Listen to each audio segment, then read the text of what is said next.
Sudah hampir jam 11 malam, tapi stasiun ini masih ramai oleh para penumpang yang lalu lalang. Aku masih menunggu dan mencoba membunuh waktu dengan memainkan ponsel. Walaupun sebenarnya aku sudah tak betah duduk di samping dia, gadis yang sejak tadi hanya diam menunduk. Seandainya saja dia bisa kuajak ngobrol, mungkin aku tak akan sebosan ini.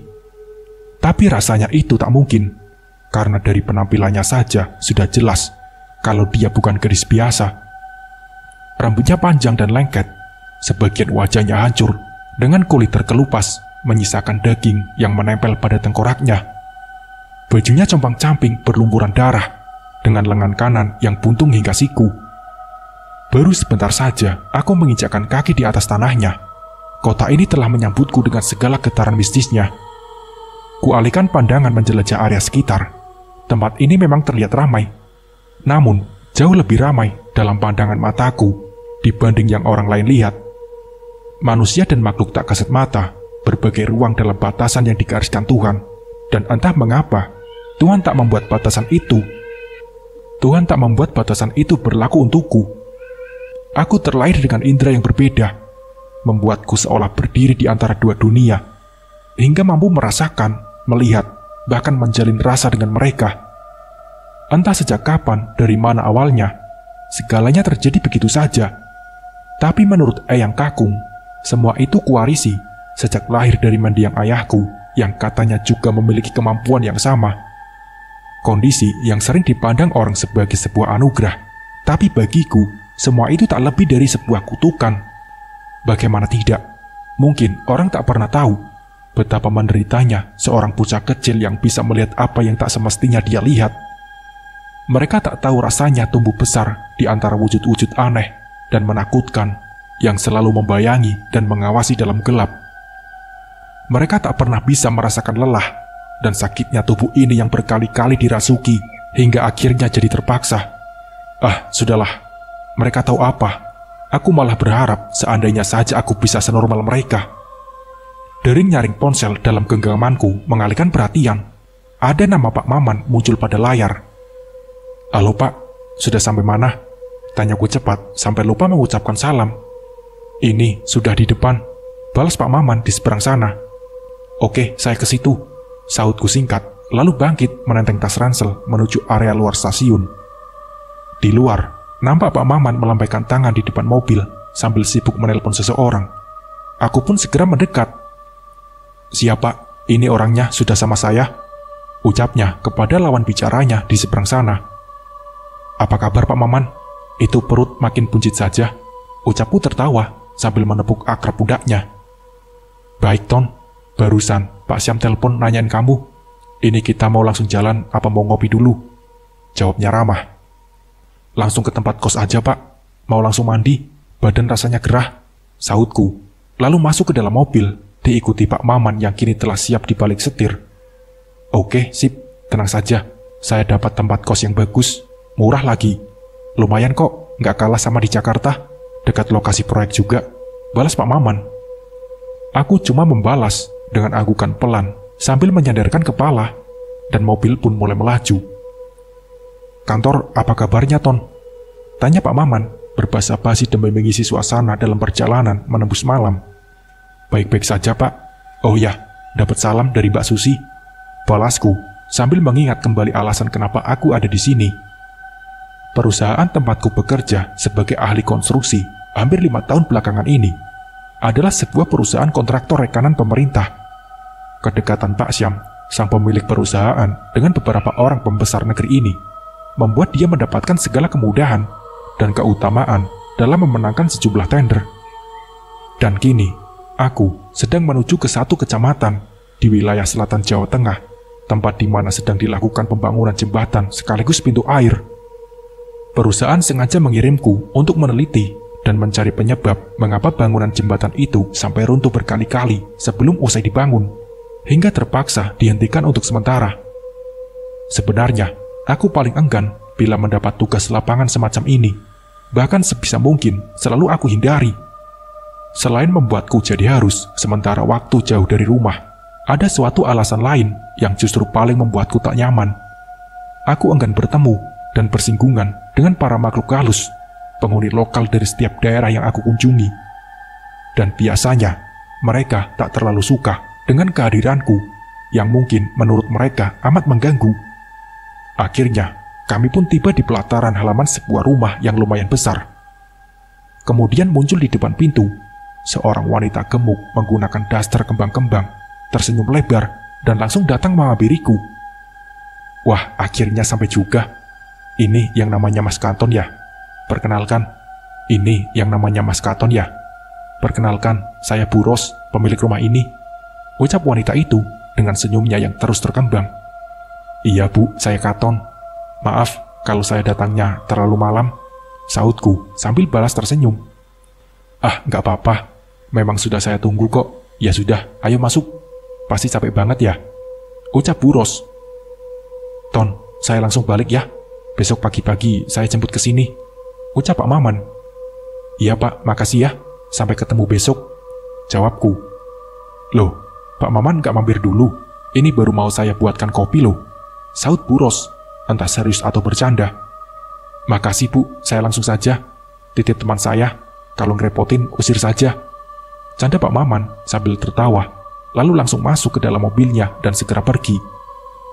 Aku mengikuti langkah Bu Ros masuk ke dalam rumah dan langsung menuju salah satu kamar di antara deretan kamar yang berjajar. Tapi dari luarnya saja, aku sudah bisa merasakan getaran yang tak lazim. Bu Ros langsung membuka pintu kamar dan sengaja membentangkannya agar aku bisa leluasa melihatnya ke dalam. Nah, ini kamarnya Mas. Mudah-mudahan betah ya. Ya sudah, saya tinggal dulu. Silakan istirahat. Kalau butuh apa-apa, langsung kasih tahu saya. Ucap Bu Ros, lalu berbalik pergi. Aku tak langsung menjawab. Getaran itu semakin kuat. Getaran yang biasa muncul ketika kurasakan keberadaan makhluk astral. Tapi kamar ini terlihat biasa saja. Tak ada yang aneh. Indra keenamku tak menemukan apa-apa. Tapi, kenapa getaran ini semakin ketara? Mungkin aku cuma lelah.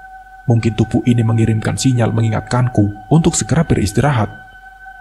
Selesai mandi dan membereskan barang bawaan, aku segera meregang dan merebahkan diri di atas ranjang.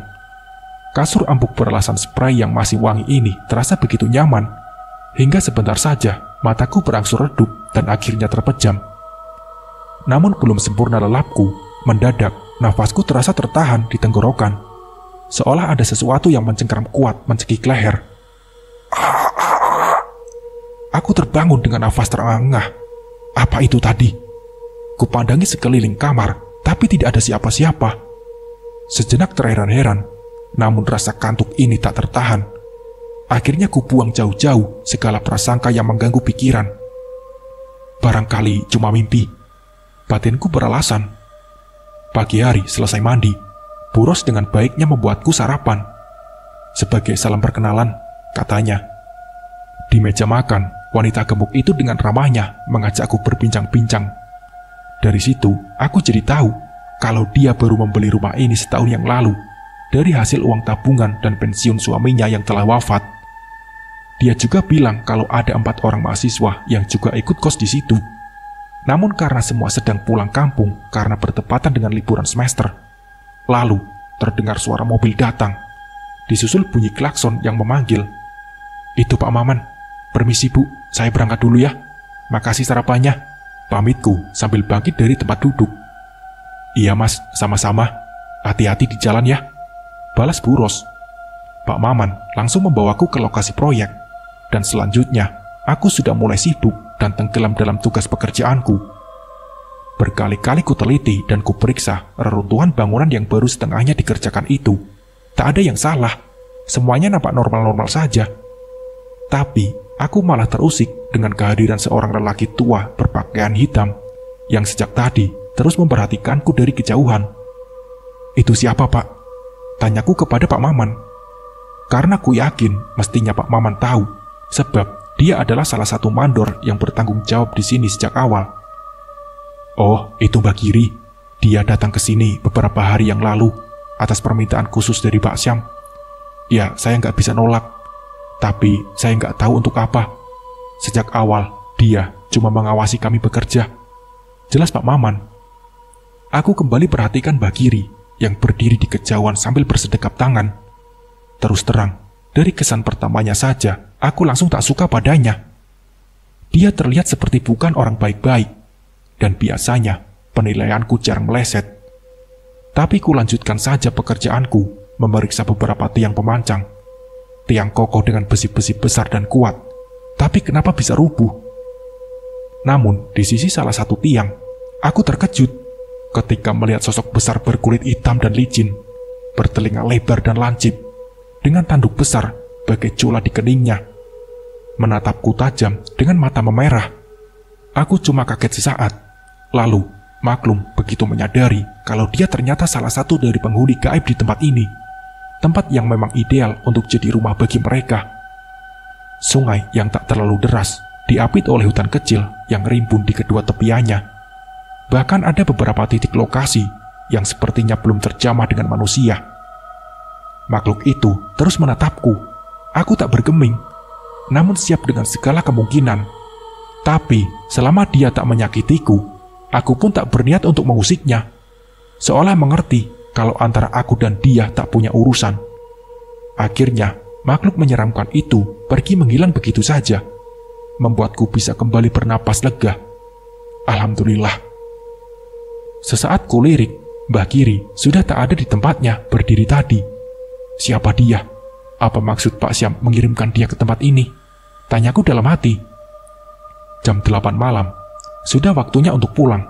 Setelah sempat mengajakku makan pecel ayam, Pak Maman mengantarku sampai ke tempat kos. Aku sudah tak sabar, ingin segera mandi dan beristirahat. Hari pertama ini cukup melelahkan. Tapi ketika tiba persis di depan pintu kamar, getaran itu mendadak muncul lagi. Namun kembali ku tepis semua prasangka. Segera memasukkan dan memutar anak kunci. Tapi kenapa dadaku malah jadi berdebar-debar? Ketika pintu baru setengahnya terbuka, langkahku seketika tertahan saat melihat pemandangan yang ada di hadapanku. Astaga, ada sosok gadis sedang duduk di tepian ranjang. Wajahnya pucat, kulit tubuhnya membiru dengan baju yang koyak. Duduknya kaku dengan pandangan kosong menatap lurus ke dinding. Ini apa lagi? Gumamku. Aku cuma bisa menghela napas dalam-dalam. Bayangan tidurku yang nyaman langsung buyar seketika. Ya Tuhan, mengapa Engkau tak membiarkan aku bisa beristirahat dengan tenang? Batinku. Ku perhatikan sosok gadis yang sudah pasti bukan manusia itu. Ada amarah, dendam, dan juga sedih. Berbaur jadi satu, terpancar dari wujudnya yang suram. Siapa dia? Perlahan, aku melangkah masuk. Tapi gadis itu tak bergeming. Dia seakan tak peduli dengan kehadiranku. Membuatku berkesimpulan kalau dia termasuk jenis yang ngeyel. Tapi aku yang terlanjur lelah setelah seharian bekerja jadi malas untuk berurusan dengannya. Lagi pula tak jelas juga apa maunya. Akhirnya sengaja ku abaikan kehadirannya, membiarkan dia duduk di situ dan langsung bergegas pergi mandi. Selesai mandi, tadinya ku pikir dia sudah tak ada. Tapi sialnya, dia masih ada di situ, membuatku yang tadinya ingin berpakaian jadi bingung sendiri. Walaupun dia bukan manusia, tapi rasa risih bila harus telanjang di depan sosok seorang gadis tentu saja amat mengganggu. Akhirnya, sambil bersungut kesal, dengan terpaksa, aku kembali masuk ke kamar mandi untuk berpakaian.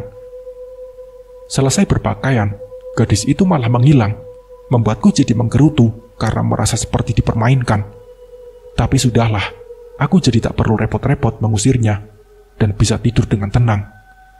Namun belum sempat aku terbuai, mendadak kurasakan kembali kehadiran sesuatu yang membuatku membuka mata dan langsung kaget bukan kepalang. Gadis gaib itu muncul lagi. Kini, dia berbaring persis di sisiku. Tidur menyamping sambil menatapku dengan bola matanya yang putih total mengerikan. Ya ampun. Kutarik napas dalam-dalam. Sesaat memejamkan mata, berharap ini hanya sekedar ilusi dari rasa lelah yang mendera. Tapi gadis itu tetap berbaring di situ, terus menatapku dengan pandangan matanya yang terasa dingin. Namun dari tatapan matanya juga, kembali kurasakan hawa amarah dan dendam yang teramat besar. Dari situ aku bisa paham, kalau dia bukan sekedar arwah gentayangan biasa yang usil mengganggu manusia. Aku tak tahu apa maumu, tapi lebih baik Kamu pergi saja, jangan ganggu aku, pintaku kepadanya. Tapi dia tetap tak bergeming. Aku yang sudah sangat mengantuk, tak mau repot berurusan dengannya. Akhirnya, terpaksa aku pindah tidur di lantai, berharap dia tak mengikutiku pindah ke lantai juga. Ada-ada saja. Keesokan harinya, pagi-pagi sekali Pak Maman sudah menjemputku.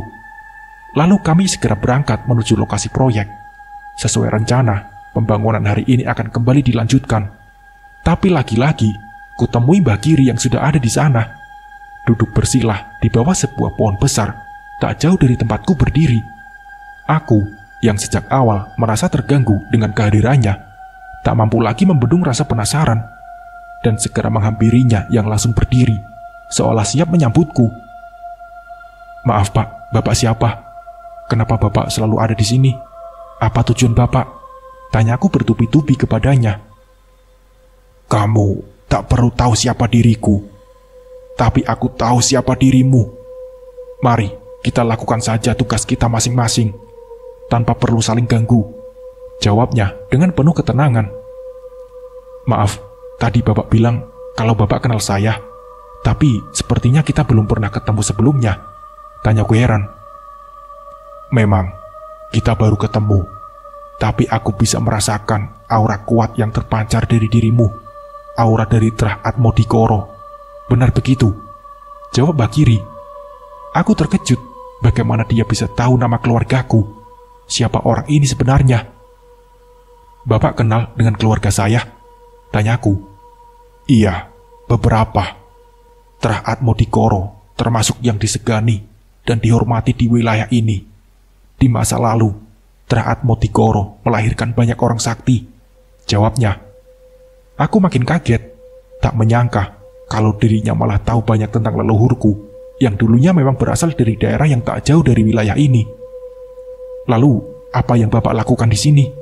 Tanyaku lagi. Aku diminta Pak Syam untuk memastikan kalau proyek pembangunan ini berjalan dengan lancar, tanpa kendala, tanpa gangguan. Aku rasa kamu paham maksudku, jawabnya. Tapi belum sempat kami lanjut bicara, tiba-tiba terdengar suara ribut-ribut dari lokasi proyek. Aku pun bergegas menuju ke arah sumber keributan itu, diikuti Mbak Giri yang melangkah cepat mendahuluiku. Sesampainya di sana, aku terkejut melihat beberapa orang pekerja yang bertingkah aneh, berteriak-teriak sambil sesekali menggeram dengan mata mendelik dan wajah yang terlihat menakutkan. Rupanya mereka sedang kesurupan, tapi tanpa diduga, Mbak Giri melangkah maju mendekati para pekerja yang kesurupan itu, lalu komat-kamit sebentar, dengan mata terpejam sambil tangan kanannya menunjuk ke atas. Sesaat kemudian, tubuhnya nampak bergetar. Keringat mengalir dari pelipisnya. Namun tak lama berselang, semua pekerja yang kesurupan itu terkulai lemas hampir bersamaan. Suruh mereka istirahat. Yang lainnya boleh lanjut kerja. Tenang saja, tak akan terjadi apa-apa, ucap Mbak Giri dengan nada tenang. Sesaat, dia sempat melirik ke arahku, lalu berbalik pergi sambil memangku tangan ke belakang dengan mulut yang masih komat-kamit. Oh alah, gak taunya dia itu dukun toh. Pantes tampangnya aneh begitu, ucap Pak Maman yang kini berdiri di sampingku. Aku tak menanggapinya, tetap memandangi Mbak Giri yang kini kian menjauh. Batinku merasa kalau lelaki tua itu punya tugas yang lebih besar dari sekedar mengobati orang kesurupan. Sepulang bekerja di dalam kamar, selesai mandi dan makan malam, ku rebahkan diri sambil melamun. Apa yang ku khawatirkan selama ini akhirnya terjadi juga. Interaksi dengan para makhluk halus yang sering ku alami bila aku mendatangi satu daerah baru, kini jadi kenyataan. Tak tanggung-tanggung, hal itu terjadi di dua tempat sekaligus, di area proyek dan juga di tempat kos ini, membuatku jadi sedikit tak tenang. Kemunculan sosok gadis gaib misterius, disertai mimpi cekikan tangan yang terasa amat nyata, mulai menimbulkan sejumlah pertanyaan. Ditambah lagi dengan peristiwa aneh yang terjadi di area proyek, membuat diriku merasa seolah-olah Tuhan ingin menyampaikan sesuatu kepadaku. Sempat terpikir olehku untuk menyudahi saja tugasku, lalu kembali ke Jakarta. Tapi aku bukan orang yang mentalnya gampang runtuh. Tempaan dari Eyang Kakung yang setia membimbingku sejak kecil, membuat nyaliku terasa dengan tajam. Beliau bagaikan guru, sekaligus sosok pelindung bagi diriku, menggantikan ayah yang telah wafat sejak aku masih kecil. Sejumlah pelajaran dan juga asupan tentang falsafah kehidupan membuatku mampu mengarungi kehidupanku yang luar biasa ini. Tapi, kembali rasa lelah membuatku tak tahan berlama-lama membuka mata. Sebentar saja, mata ini mulai terpejam. Tapi belum apa-apa, telingaku seperti mendengar suara dengusan napas memburu. Aku merasa seperti ada orang yang berdiri di luar, persis di depan pintu. Saat ku perhatikan lagi lebih seksama, seperti ada mata yang mengintip dari lubang kunci. Buros, Buros, tanyaku dalam hati. Ku coba menerka sambil memanggil, namun hening. Tapi mata itu masih terus mengintip di sana, membuatku penasaran, lalu segera bangkit untuk memeriksa. Namun saat ku buka pintu tak ada siapa-siapa. Tapi mendadak muncul getaran aneh yang kian lama kian kuat. Sejenak, aku tetap berdiri di depan pintu sambil menyapu pandangan ke sekeliling. Lalu tiba-tiba entah dari mana, muncul seseorang lelaki dengan sebilah pisau terhunus di tangannya. Aku tersurut mundur ketika dia terus melangkah ke arahku. Tapi tanpa disangka-sangka, tiba-tiba saja dia memotong urat nadi lengannya sendiri. Astaga! Lelaki itu sempoyongan, lalu ambruk dengan tangan bersimbah darah. Aku tak mungkin menolongnya, karena aku sadar kalau dia bukan manusia. Dan benar saja, tubuhnya tiba-tiba saja menghilang tanpa bekas, menyisakan diriku yang cuma bisa terdiam dengan hati yang penuh tanya. Ada apa dengan rumah ini? Esok harinya di lokasi proyek, nampak ada Pak Jamal, tangan kanan Pak Syam yang telah hadir di situ. Dia terlihat sedang berbicara serius dengan Mbak Giri. Aku tak terlalu suka dengan sosok Pak Jamal. Dia justru lebih mirip bos preman ketimbang sebagai tangan kanan dari seorang bos pemimpin perusahaan. Bukan tanpa sebab, aku berpikiran seperti itu. Dirinya yang kemana-mana selalu didampingi sejumlah pria sangar berbadan tegap, membuat orang segan untuk berurusan dengannya. Mau apa dia? Tanyaku pada Pak Maman, yang nampaknya juga tak terlalu suka dengan kehadiran Pak Jamal. Gak tahulah, katanya dapat tugas dari Pak Syam. Saya gak mau tanya-tanya, malas urusan sama dia, balas Pak Maman ketus. Aku terus memandangi Pak Jamal dari kejauhan, tapi diriku langsung terheran-heran ketika melihat Mbak Giri berbisik-bisik dengannya sambil menunjuk-nunjuk ke arahku. Apa maksudnya? Lalu tiba-tiba Pak Jamal memerintahkan agar seluruh pekerjaan dihentikan sejenak dan para pekerja diminta untuk sementara menyingkir. Ini ada apa? Lantas, terlihat Mbah Giri berjalan menuju ke salah satu tiang pemancang yang sedang dibangun, diikuti oleh beberapa anak buah Pak Jamal yang terlihat membawa sesuatu. Dari kejauhan, lelaki tua itu nampak memberi arahan kepada para anak buah Pak Jamal itu untuk meletakkan dan menyusun semua barang yang tadi mereka bawa, persis di kaki tiang pemancang. Aku sempat terkejut saat tahu kalau ternyata yang mereka bawa itu adalah sesaji, berupa kembang 7 rupa, seekor ayam hitam, kelapa kuning, dan sebuah kepala kerbau yang diletakkan dan disusun sedemikian rupa di atas tampah besar, bersanding dengan bakaran dupa dan kemenyan. Kini, aku tak tahu apa maksudnya. Rupanya Mbak Giri akan melakukan ritual persembahan yang diperuntukkan bagi para lelembut penguasa wilayah ini. Dia ingin membujukku dan berkompromi dengan mereka, coba memberikan beberapa persembahan sebagai tanda izin dan mohon restu. Setelah segalanya siap, Mbah Giri nampak duduk bersila di hadapan susunan sesaji itu. Dia terlihat khidmat sambil memejamkan mata, mulutnya mulai berkomat kamit. Kami semua serius memperhatikan semua itu dari kejauhan, tapi tiba-tiba Pak Jamal datang menuju ke arahku. Mau apa? Kamu kemari sebentar, saya mau bicara. Ucapnya serius, memintaku untuk mendekat. Ada apa, Pak? Tanyaku. Jadi begini, saya hanya menyampaikan apa yang tadi Mbak Giri bilang. Dia minta supaya kamu jangan berbuat macam-macam saat proses ritual sedang berlangsung. Ucapnya. Loh, memangnya saya kenapa, Pak? Saya nggak berniat melakukan apa-apa kok. Balasku heran. Ya sudah, Pokoknya, saya cuma menyampaikan saja. Saya juga nggak tahu kenapa Mbak Giri bilang begitu. Jadi saya minta, apapun yang akan terjadi nanti, kamu nggak usah ikut campur. Paham? Sahut Pak Jamal dengan nada bicara sedikit mengancam. Aku tak menjawab. Aku cuma diam saja sambil menatapnya dengan sinis. Setelah itu, tanpa banyak bicara lagi, Pak Jamal langsung berbalik pergi. Dan tiba-tiba saja, ada 3 orang pekerja yang mendadak bertingkah aneh. Mereka yang sejak tadi diam, tiba-tiba saja berteriak-teriak, lalu menggeram-geram sambil melotot. Seketika, suasana menjadi tegang. Para pekerja yang lain pun langsung panik, lalu menyingkir ketakutan. Tapi tidak denganku. Kini aku paham mengapa Mbah Giri memintaku untuk diam.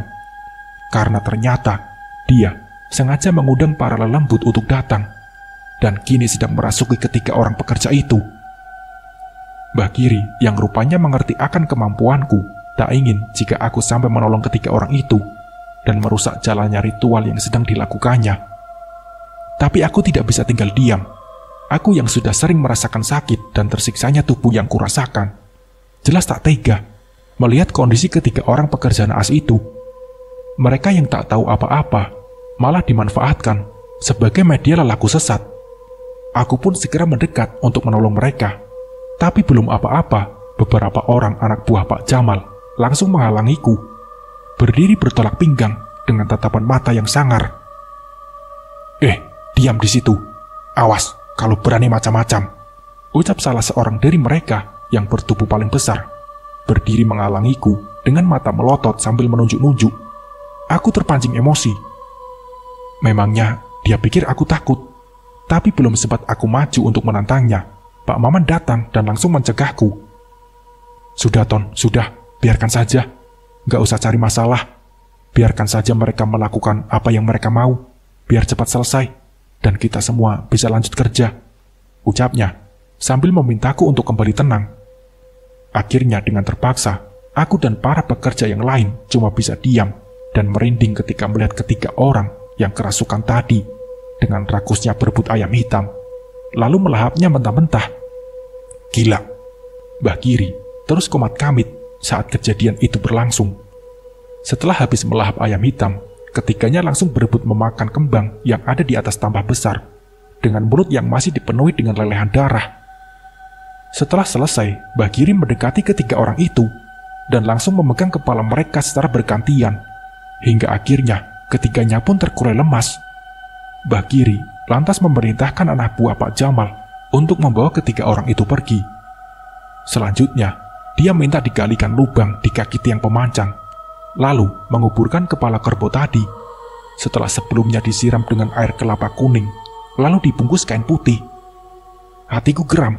Aku benci melihat dia yang dengan bodohnya mau saja diperalat dengan berdaya oleh para lelembut penunggu wilayah ini, hingga dia mau melakukan perbuatan sesat itu.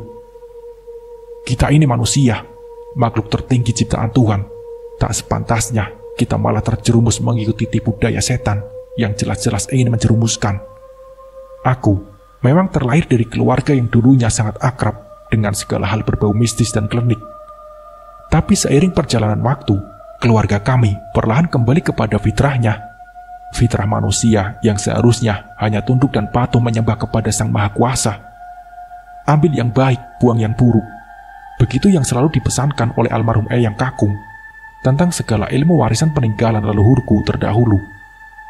Kini, setelah semuanya selesai, Mbah Giri pergi meninggalkan lokasi proyek sambil tersenyum sinis ke arahku. Dia merasa dia telah menang. Padahal sejatinya, sebagai seorang manusia, dia telah kalah. Sepulangnya bekerja, setelah makan malam dan sholat isya, aku yang tak tahu lagi harus melakukan apa, akhirnya memutuskan untuk tidur walau belum terlalu malam. Tapi entah berapa lama aku terlelap, mendadak kembali kurasakan sesuatu yang mencengkram di leherku, hingga diriku kesulitan bernapas. Saat ku buka mata, betapa terkejutnya diriku mendapati sosok lelaki misterius yang menyayat tangannya sendiri kemarin, kini mencekik leherku sambil menyeringai. Spontan, aku tepis tangannya. Tapi cengkramannya begitu kuat, hingga sebentar saja tubuhku lemas kehabisan napas. Pandanganku mulai berkunang-kunang. Aku menggelinjang menendang-nendang sekenanya. Tapi Saib terdengar suara Buros yang memanggil-manggil. Mas Katon, Mas. Seketika, cengkraman tangan itu terlepas. Napasku terbebas.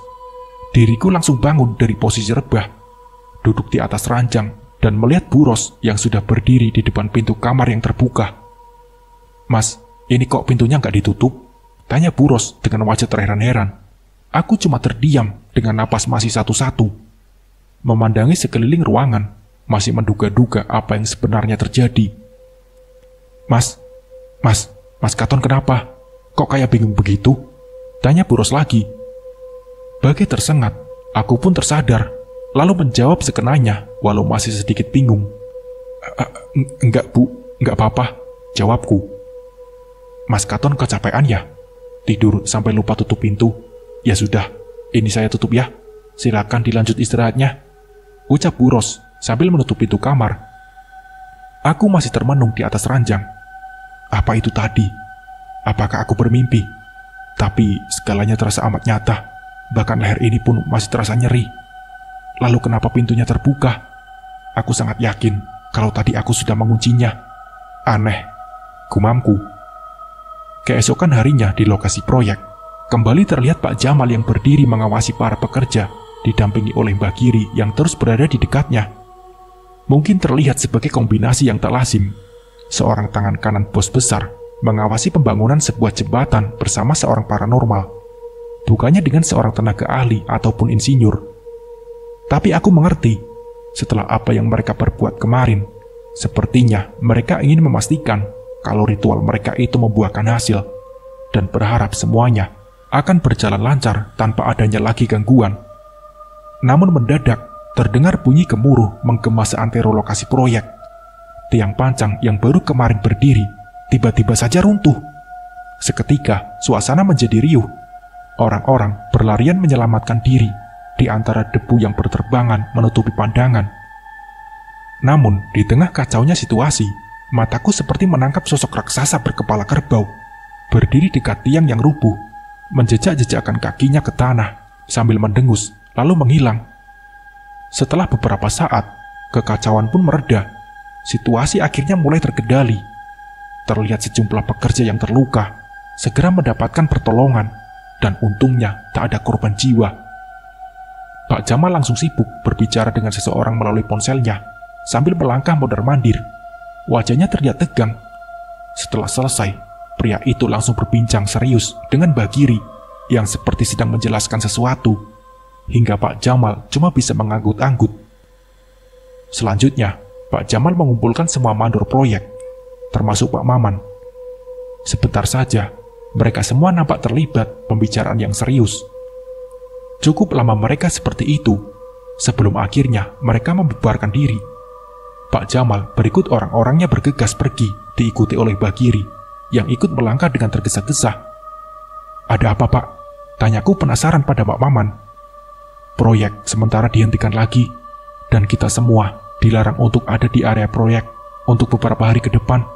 Ini perintah langsung dari Pak Syam, jelas Pak Maman. Oh, begitu, sautku singkat. Tapi ada satu hal yang bikin saya kesal, ujar Pak Maman lagi. Kesal kenapa, Pak? Tanyaku. Masa kita semua dilarang ada di lokasi proyek kecuali Bagiri? Memangnya dia siapa? Apa urusannya? Mau bikin ritual orang kesurupan lagi? Jawab Pak Maman. Masa sih, Pak? Sanggaku saking terkejutnya. Iya, tadi Pak Jamal bilang begitu. Aneh kan? Yang kerja disuruh minggir, malah dukun yang boleh mendekat. Makin gak beres saja, ucapnya. Batinku langsung menduga-duga. Apa maksudnya? Pak Maman benar, ini pasti ada yang tak beres. Aku tahu Pak Jamal dan Mbak Giri kecewa karena ritual mereka kemarin seolah sia-sia. Tapi aku tak tahu apa yang akan mereka lakukan selanjutnya.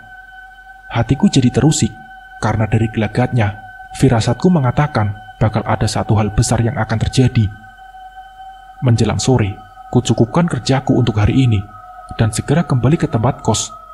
Tapi sebelumnya, ku sempatkan diri mampir di warung kopi, yang letaknya tak jauh dari tempat kos.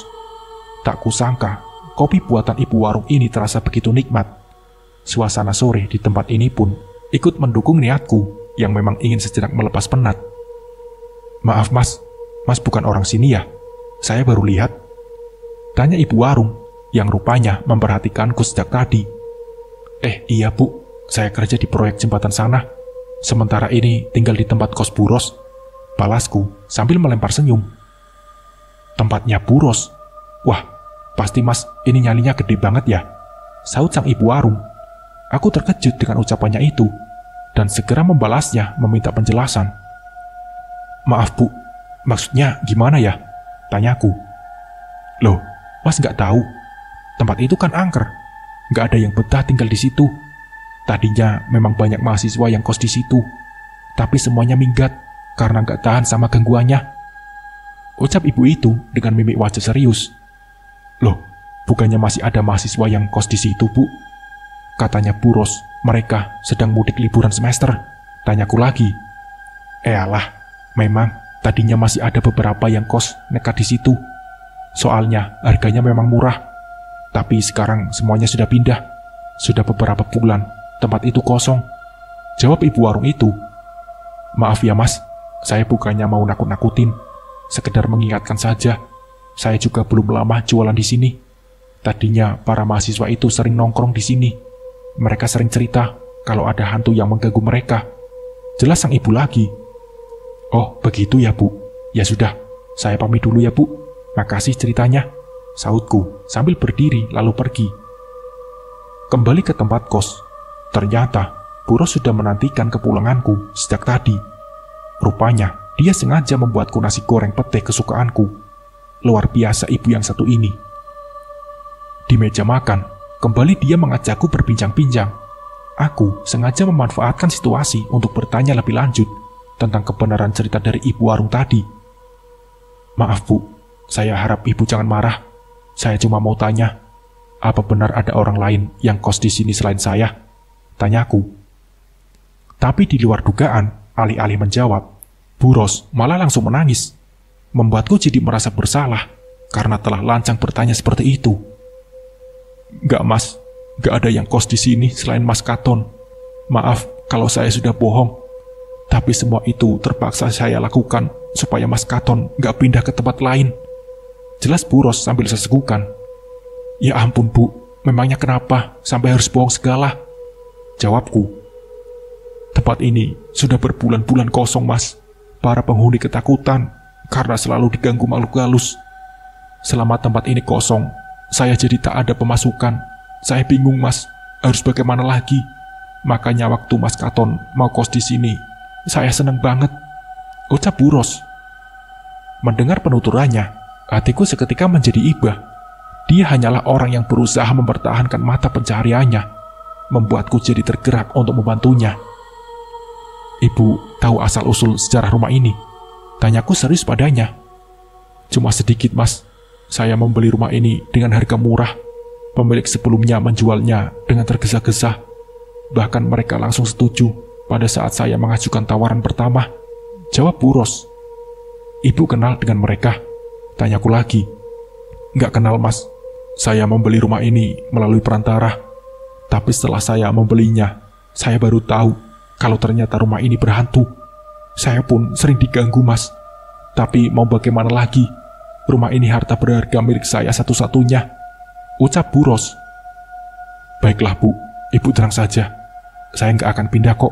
Saya akan tetap di sini sampai masa sewanya selesai. Dan kalau diizinkan, saya mau coba bantu ibu. Mari berharap semoga saja Allah menunjukkan jalannya," ucapku. "Ah, yang benar mas. Ya Allah, makasih banyak mas. Saya senang banget dengarnya," sahutnya kegirangan dengan mata yang berbinar-binar. Ada rasa nyaman dalam hati melihat wajah Buros yang gembira, rasa yang menjalar dalam dada setiap kali bisa membantu orang lain. Kini, di dalam kamarku, sejenak aku coba untuk berkhidmat sebagai langkah awal guna melakukan sesuatu yang sebenarnya amat beresiko dan jarang sekali kulakukan bila tidak terpaksa. Karena dari pengalamanku yang terdahulu, proses ini akan sangat menguras energi dan tenaga. Bahkan diriku pernah sakit hingga berhari-hari setelah melakukannya. Aku ingin menelusuri jejak dari sang gadis gaib itu atau si lelaki misterius. Mencoba menjalin rasa dengan mereka dan berusaha mendalami apa sebabnya mereka gentayangan di rumah ini. Tapi aneh, justru di saat aku ingin menjumpainya, mereka malah tak muncul. Yang ada malah beberapa makhluk receh seperti pocong, kuntilanak, dan sejumlah arwah gentayangan lainnya yang coba datang mendekat dan langsung kuusir jauh-jauh. Namun akhirnya, salah satu dari mereka muncul juga. Sang gadis gaib tiba-tiba saja sudah berdiri di sudut sana, dengan wajah yang pucat, menatap tajam ke arahku. "Siapa kamu? Kenapa kamu ada di sini? Apa yang menyebabkan kematianmu tak sempurna?" Tanyaku kepada sosok itu. Gadis itu tak menjawab. Memang seperti itu. Mereka, para makhluk astral, tak pernah berkomunikasi layaknya manusia. Terkadang, mereka memiliki caranya tersendiri.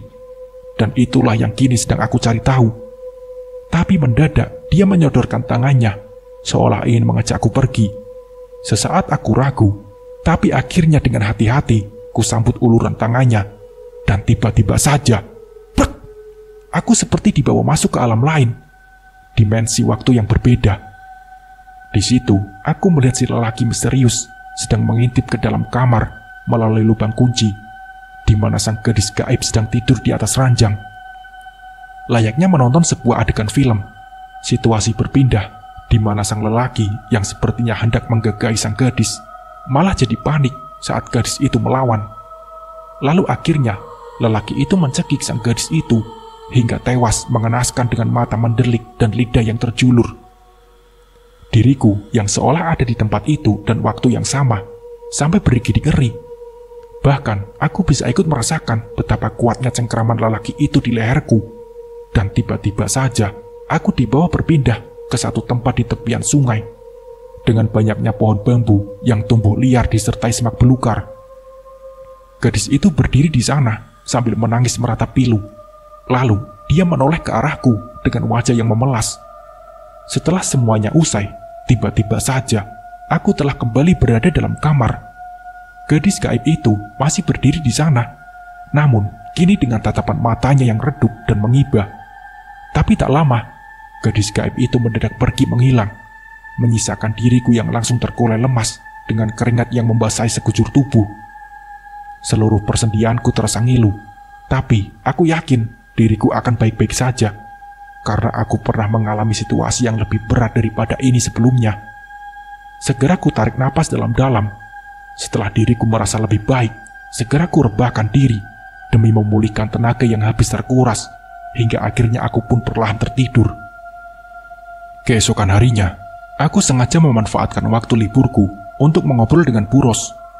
Coba mencari tahu lebih dalam lagi perihal misteri rumahnya ini, demi merangkai teka-teki yang baru setengahnya saja bisa terungkap. "Maaf Bu, apa Ibu sudah pernah coba cari informasi dari tetangga sekitar sini? Mungkin mereka tahu Bu," tanyaku. "Sudah Mas, saya sudah pernah coba tanya-tanya, tapi rata-rata dari mereka menjawab tidak tahu, dan seperti enggan untuk membicarakannya. Ya, saya nggak bisa maksa Mas," jawab Buros. Keterangan Buros tadi malah makin membuatku penasaran apa yang sebenarnya terjadi.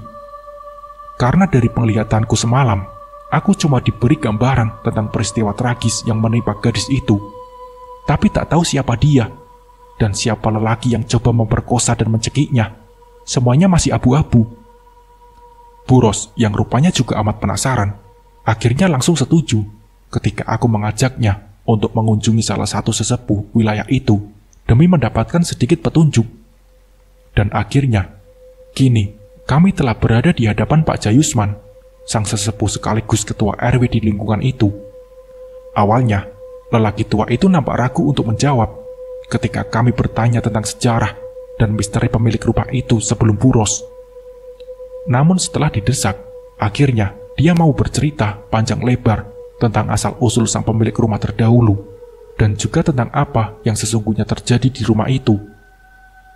15 tahun yang lalu, rumah itu milik keluarga Pak Sasongko. Dia masih kerabat dekat saya. Rumah itu memang sudah jadi tempat kos sejak dulu. Penghuninya rata-rata mahasiswa, tapi ada juga yang bekerja. Pak Sasongko punya anak sematawayang, namanya Dimas. Dia adalah putra tumpuan harapan keluarga, pemuda yang cerdas dan selalu membanggakan orang tuanya. Tapi entah mengapa, pada suatu ketika Dimas mulai bertingkah aneh. Dia tiba-tiba saja jadi sering menjerit-jerit ketakutan di dalam kamarnya sambil menyebut-nyebut nama Diana. Entah apa penyebabnya, kami tak tahu. Kian hari, kondisi Dimas kian memprihatinkan. Dia sudah seperti orang yang tak waras. Sehari-hari, dirinya hanya meringkuk ketakutan di dalam kamar. Pak Sasongko dan istrinya amat khawatir. Mereka sudah coba membawa Dimas untuk berobat, tapi tak membuahkan hasil. Hingga akhirnya terjadi peristiwa tragis itu. Suatu malam, Dimas ditemukan tewas bunuh diri dengan memotong nadi lengannya sendiri di dalam kamarnya. Cerita Pak Jayusman. Astaga, bunuh diri. Ya Allah, lalu selanjutnya apa yang terjadi, Pak? Ucap Buros kaget bukan kepalang. Tentu saja, peristiwa itu langsung menggegerkan lingkungan sekitar sini. Pak Sasongko dan istrinya amat terpukul dengan kejadian itu. Sejak saat itu, keluarga Pak Sasongko menarik diri dari pergaulan. Bahkan istrinya sampai sakit akibat tak kuat menanggung beban mental karena selalu teringat akan peristiwa tragis yang menimpa anak kesayangannya itu. Akhirnya, demi menghilangkan trauma kenangan buruk, Pak Sasongko memutuskan untuk menjual rumah itu dan pindah keluar kota. Tapi setahun kemudian, istri Pak Sasongko wafat akibat sakit yang berkepanjangan. Pak Sasongko yang kesepian, akhirnya jadi sakit-sakitan, kemudian wafat, menyusul istrinya 3 tahun setelahnya. Rumah itu sempat beberapa kali berganti pemilik, kalau tak salah sekitar 3 kali, hingga akhirnya pemilik terakhir menjualnya kepada Buros. Maaf Buros, selama ini kisah ini memang sengaja saya tutup-tutupi.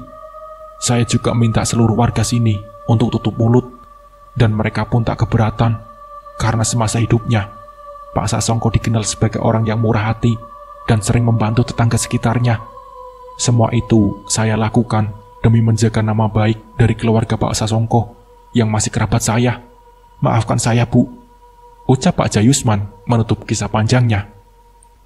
Maaf Pak, tadi Bapak bilang kalau Dimas sering menyebut-nyebut nama Diana. Diana itu siapa Pak? Tanyaku penasaran. Saya kurang jelas Mas. Memang dulu ada salah satu penghuni kos yang bernama Diana, seorang gadis perantau asal Sumatera yang bekerja di salah satu pusat perbelanjaan di kota ini. Dia itu anak yatim piatu, tanpa sanak saudara. Dia anak yang baik dan sopan, cantik lagi. Tapi Diana tiba-tiba saja pergi menghilang entah kemana. Sampai saat ini, tak ada yang tahu di mana keberadaannya. Bahkan waktu itu, semua barang-barangnya dia tinggalkan begitu saja, tanpa ada satupun yang dibawa.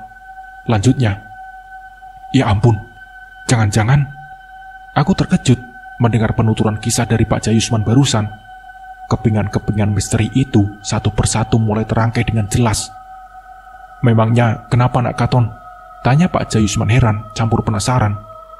Akhirnya, demi menjawab rasa penasarannya, ku ceritakan tentang siapa diriku dan juga tentang penglihatanku semalam. Pak Jayusman dan Buros langsung terkejut begitu mendengar semua kisah yang baru saja kuceritakan.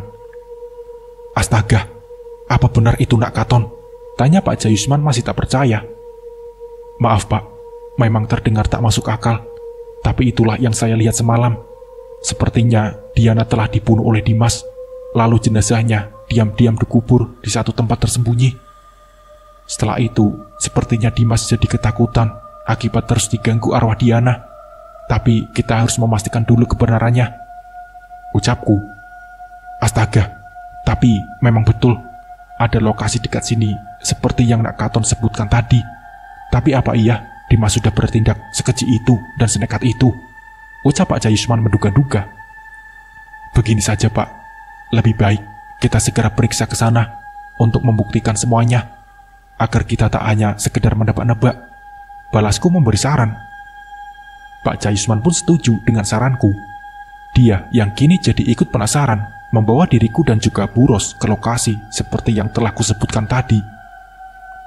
Setelah beberapa saat, akhirnya kami tiba di tempat tujuan, sebuah tepian sungai yang banyak ditumbuhi pohon bambu liar dan semak belukar.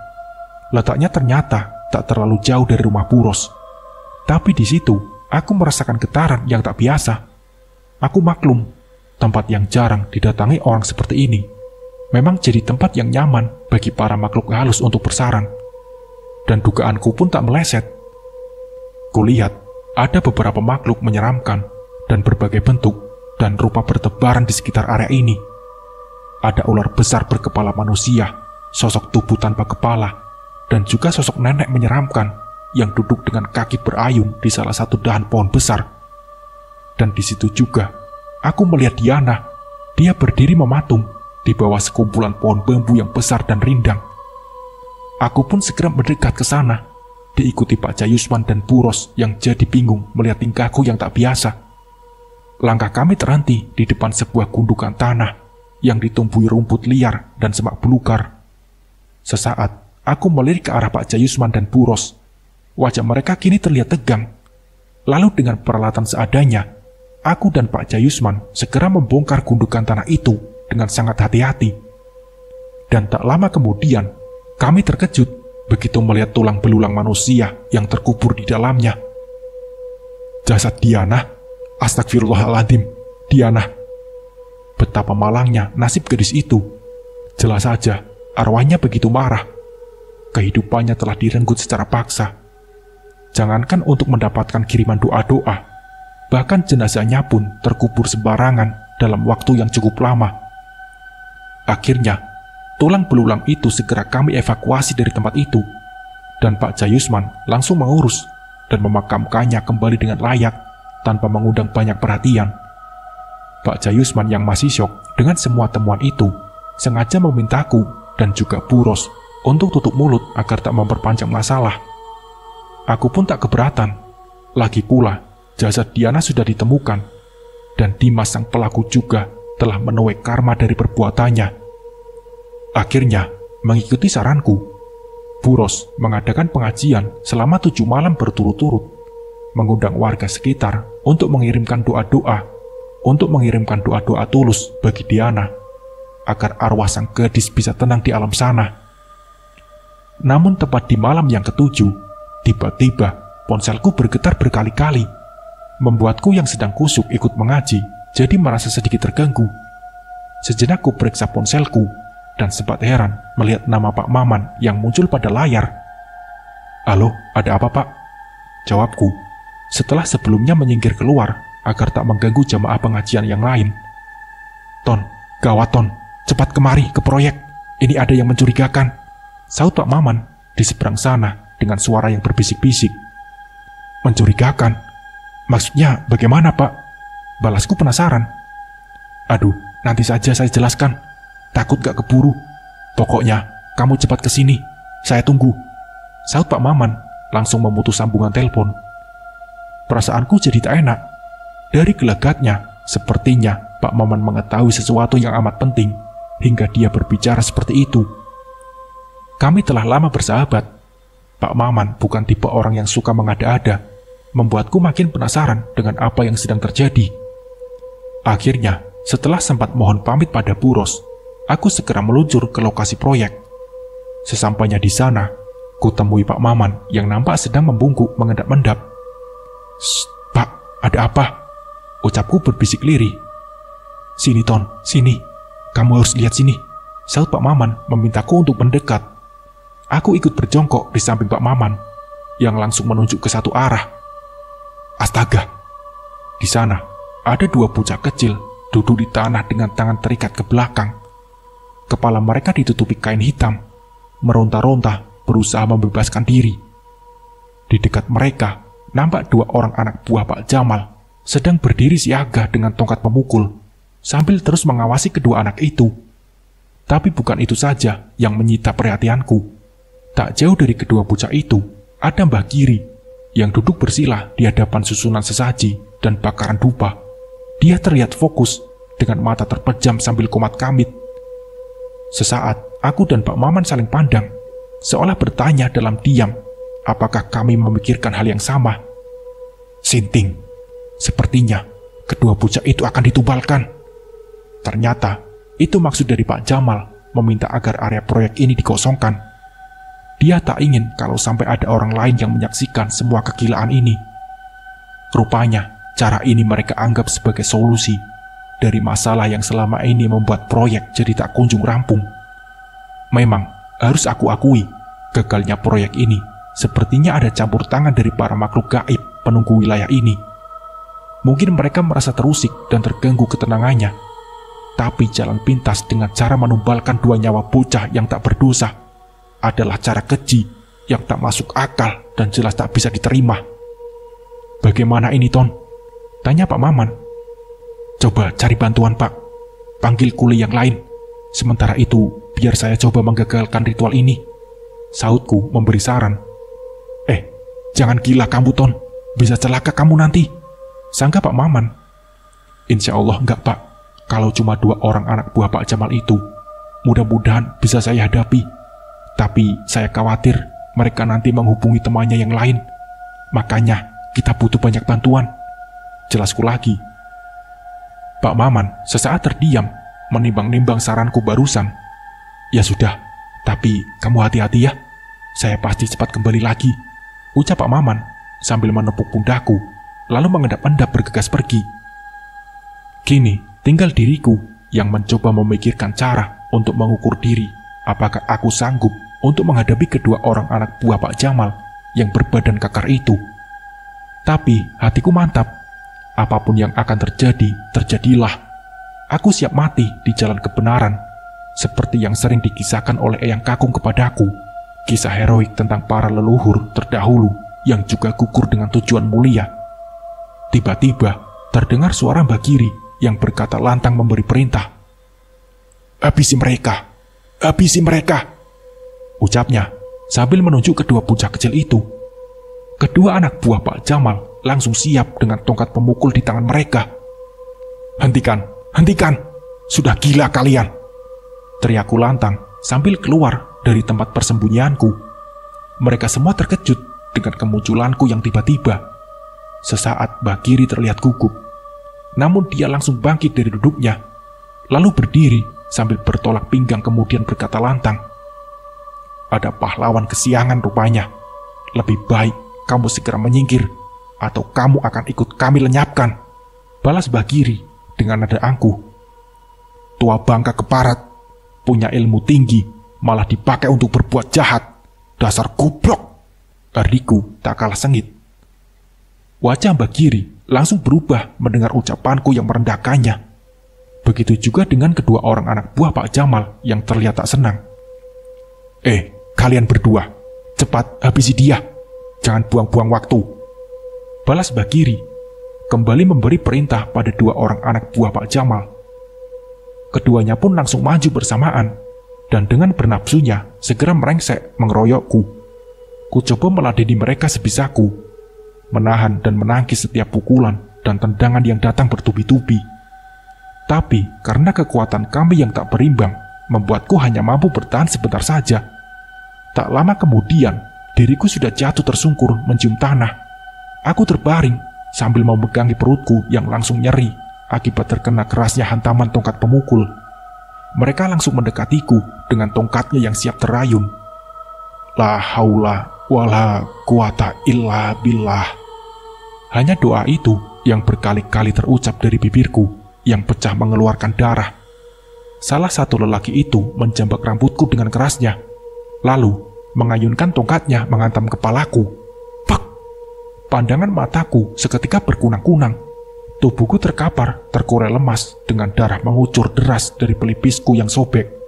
Samar-samar, kulihat lelaki itu kembali berancang-ancang untuk mengayunkan pukulan pamungkasnya. Aku sudah pasrah.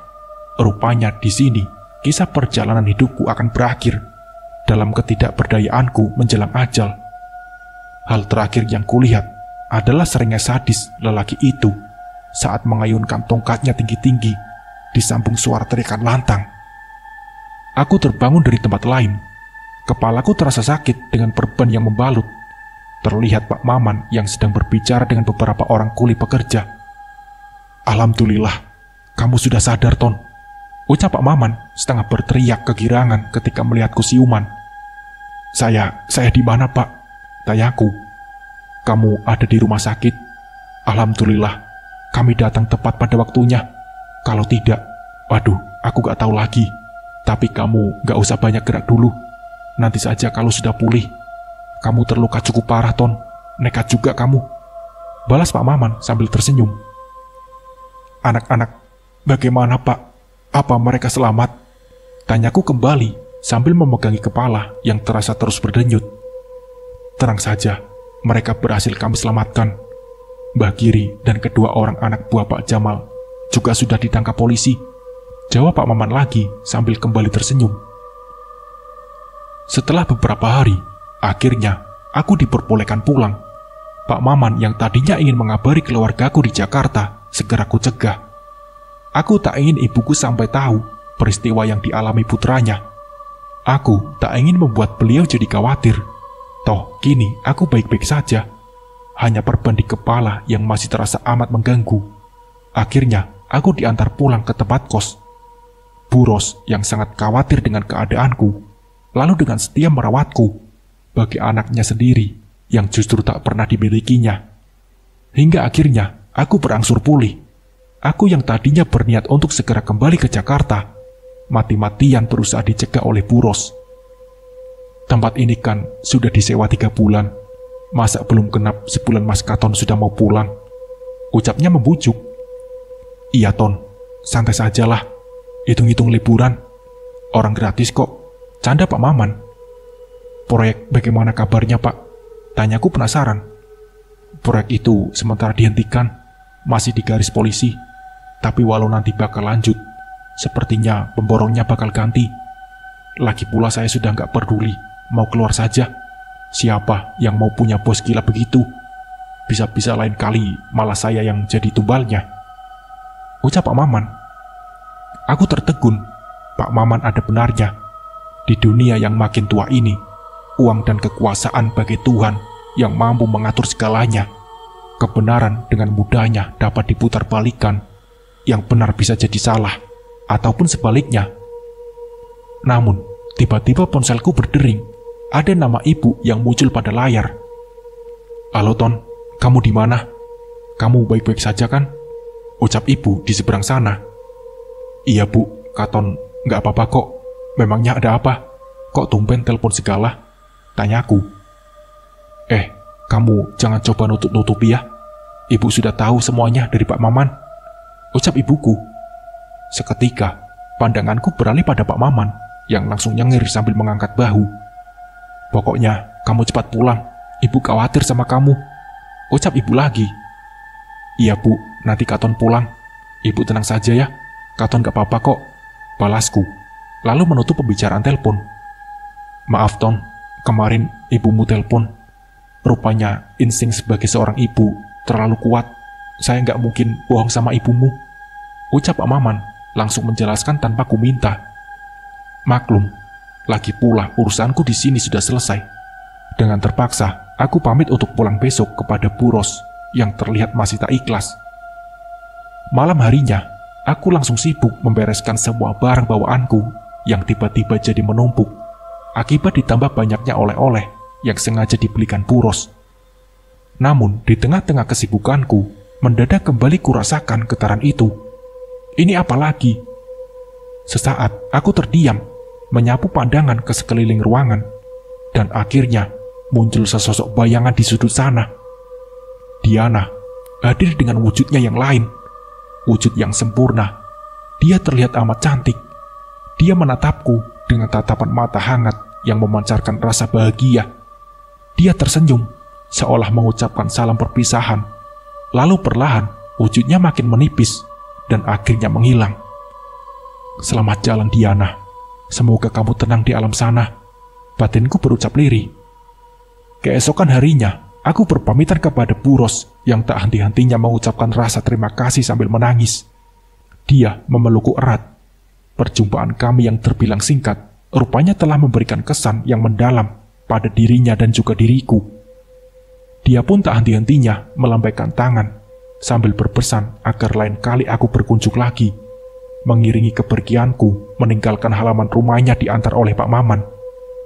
Sesampainya di Jakarta, panggilan ponsel berdering dari Mbak Susi, sang sekretaris. mengabarkan kalau aku diminta untuk segera menghadap Pak Syam. Keesokan harinya, aku pun segera menemui Pak Syam yang telah menunggu di ruangannya bersama Pak Jamal yang terlihat sinis menyambut kehadiranku.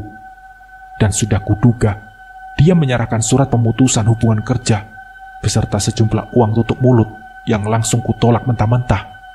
Aku tak sudi menerima uang dari penjahat. Bukannya aku munafik, aku jelas membutuhkan uang. Tapi aku tak mau menikmati uang dari hasil perbuatan menghalalkan segala cara yang tercemari dosa. Dan di hari itu juga, Pak Maman rupanya mengalami hal yang sama. Tapi aku percaya dia akan baik-baik saja seperti halnya diriku. Walaupun diriku tak sekaya Pak Syam, tapi aku bahagia punya sahabat seperti Pak Maman dan juga keluarga yang nilainya tak bisa diukur dengan uang. Ajaran kebijakan yang kuterima sejak kecil terlalu berharga bila harus dilanggar demi sejumlah uang dan kedudukan. Nah, seperti itulah kisahnya. Semoga dari kisah ini kita bisa mengambil hikmah dan pembelajarannya. Mungkin cukup sekian dari saya. Wassalamualaikum warahmatullahi wabarakatuh.